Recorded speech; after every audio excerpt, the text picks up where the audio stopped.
Hello everyone, it's Mrs. Cove and I'm going to read you The Smartest Giant in Town. George was a giant, the scruffiest giant in town. He always wore the same pair of old brown sandals and the same old patched up gown.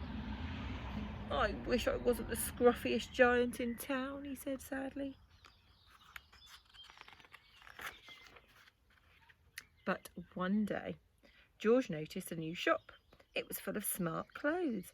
So he bought a smart shirt, a smart pair of trousers, a smart belt, a smart stripy tie, some smart socks with diamonds up the sides, and a pair of smart shiny shoes.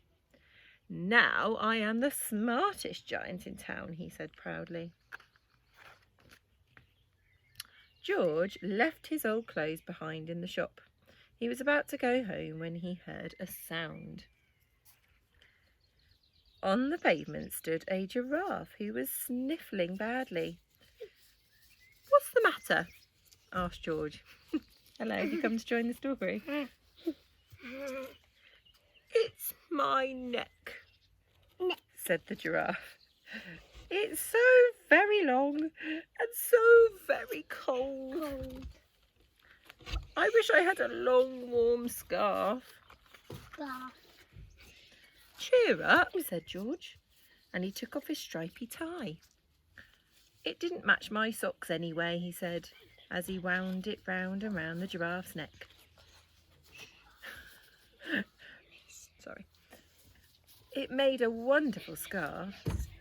"Thank you," said the giraffe. As George strode towards home, he sang to himself, "My tie is a scarf for a cold giraffe, but look me up and down, I'm the smartest giant in town." George came to a river. On a boat stood a goat who was bleating loudly. "What's the matter?" asked George. "It's my sail," said the goat. "It blew away in a storm. I wish I had a strong new sail for my boat." What's he going to give him? Okay. See? "Cheer up," said George, and he took off his new white shirt. "It kept coming untucked anyway," he said, as he tied it to the mast of the goat's boat. It made a magnificent sail. "Thank you," said the goat. George strode on, singing to himself, "My tie is a scarf for a cold giraffe, my shirt's on a boat as a sail for a goat, but look me up and down, I'm the smartest giant in town." George came to a tiny ruined house. Oh no! Beside the house stood a white mouse with lots of baby mice.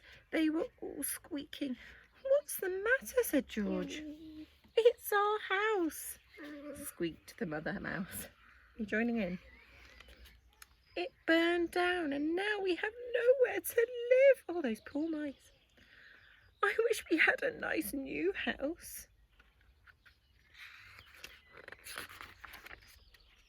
"Cheer up," said George, and he took off one of his shiny shoes.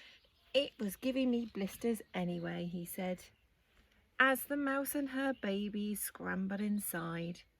The shoe made a perfect home for them. "Thank you," they squeaked.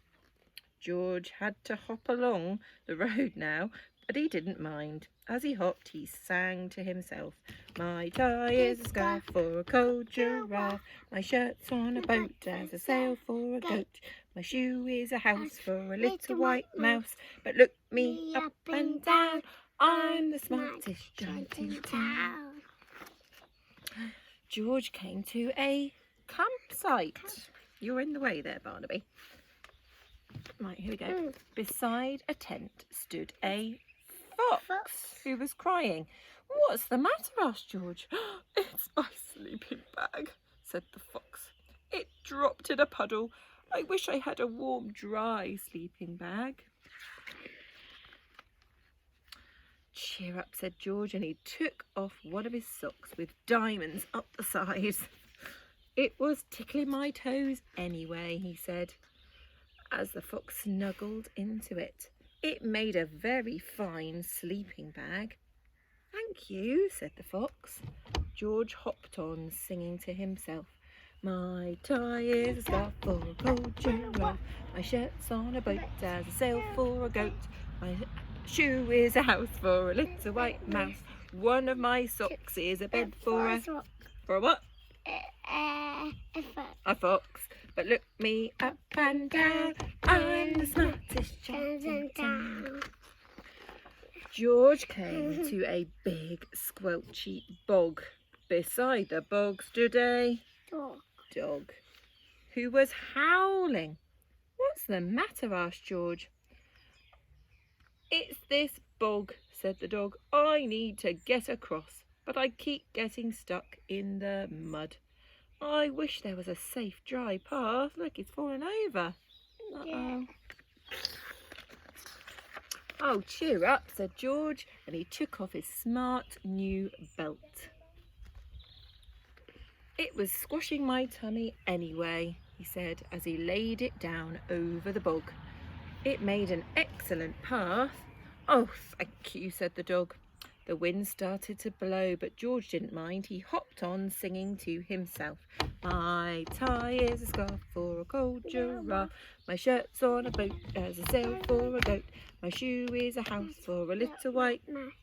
One of my socks is a bed for a... For a what? For a fox. My belt helped a dog who was crossing a bog. But, uh-oh. Hang on. My trousers are falling down. Ooh, uh-oh. I'm the coldest giant in town now. Suddenly George felt sad and a bit shivery and not at all smart. He stood on one foot and thought, oh, I'll have to go back to the shop and buy some more clothes, he decided. He turned round and hopped all the way back to the shop. He had to hop.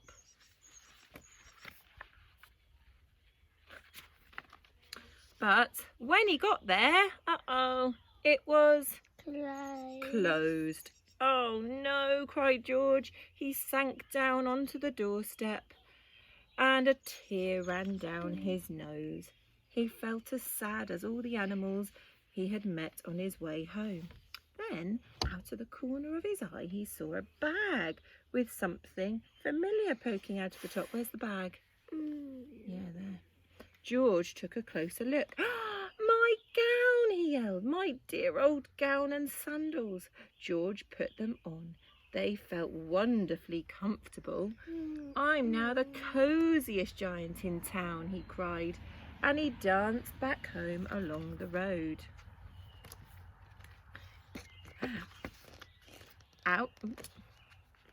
Outside his front door stood all the animals he had helped. They were carrying an enormous present. Come on, George, they said. Open it. George untied the ribbon. Inside was a beautiful gold paper crown and a card. Look inside the card, George, said the animals. George put the crown on his head and opened the card. Here's the card. What a lovely card. It says, your tie is a scarf for a cold giraffe. Your shirt's on a goat. Nope. Your shirt's on a boat as a sail for a goat. Your shoe is a house for a little white mouse. One of your socks is a bed for a fox. Your belt helped a dog who was crossing a bog. So here's a very fine crown to go with the sandals and gown for the kindest giant in town. He was a kind giant, wasn't he? And that's the end. Thank you for listening. I'm very sorry that we were interrupted by this little pickle. But you enjoy that story, don't you? So we hope you've enjoyed it and really hope to see you again soon. Bye.